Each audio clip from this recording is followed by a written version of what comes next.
ఇలా ఉన్న ఏ మయూఖాః ఏ కిరణాలైతే ఉన్నాయో, ఏ కాంతి కిరణాలైతే ఉన్నాయో, తేషామప్యుపరి వీటన్నింటికీ పైన, అంటే మూలాధారం నుంచి వరుసగా ప్రారంభించి మూలాధారం, మణిపూరం, స్వాధిష్టానం, అనాహతం, విశుద్ధి, ఆజ్ఞ చక్రాలన్నింటికీ పైన సహస్రార కమలంలో అప్యుపరి తవ పాదాంబుజయుగం, ఈ 6 చక్రాలు దాటి ఈ కాంతి కిరణ సముదాయాన్ని దాటి ఆ పై ఉన్న స్థానంలో అమ్మా నీ పాదపద్మాలు ఉన్నాయమ్మా. సహస్రార కమలము అమ్మవారి పాదపద్మాలున్న స్థానము యోగ సాధకుడైన వాడికి.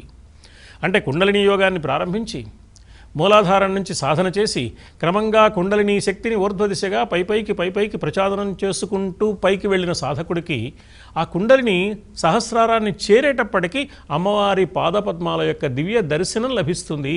అమ్మవారి పాదపద్మాలను అతడు తన మనస్సులో చూస్తాడు, దివ్య ఆనందాన్ని పొందుతాడు, దేవి సాక్షాత్కారం లభిస్తుందన్నమాట, పాదపద్మాల దర్శనం లభిస్తుందన్నమాట.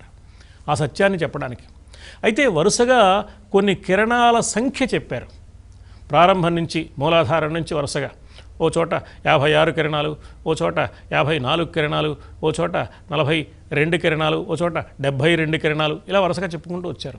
ఏమిటి కిరణాల సంఖ్యలో ఉన్న వ్యత్యాసం అంటే, ఆయా కేంద్రాలలో కలిగే స్పందనను దృష్టిలో పెట్టుకుని సాధకుడు పొందే దివ్యమైన ఆనంద పారవస్యం కాంతి కిరణాల రూపంలో వెల్లడవుతోంది. ఈ కిరణాలన్నీ వరుసగా కలుపుకుంటే మనం 6 ఖండాల్లో ఉన్నవి, 6 చక్రాల్లో ఉన్నవి 3 ఖండాలుగా ఉన్నాయి.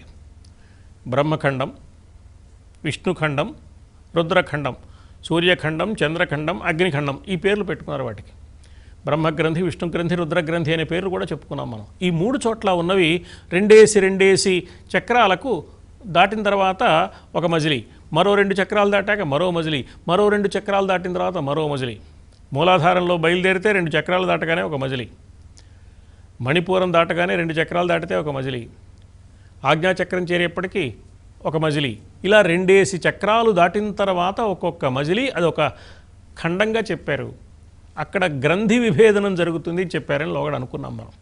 గ్రంథి అంటే చిక్కుముడి తొలగిపోయి దివ్య ఆనందం కలుగుతుంది. ఆ ఆనందమే కాంతి రూపంలో వెల్లడవుతోంది. ఆ మనస్సు కాంతిని పొందిందనమాట, జ్ఞానకాంతిని పొందింది.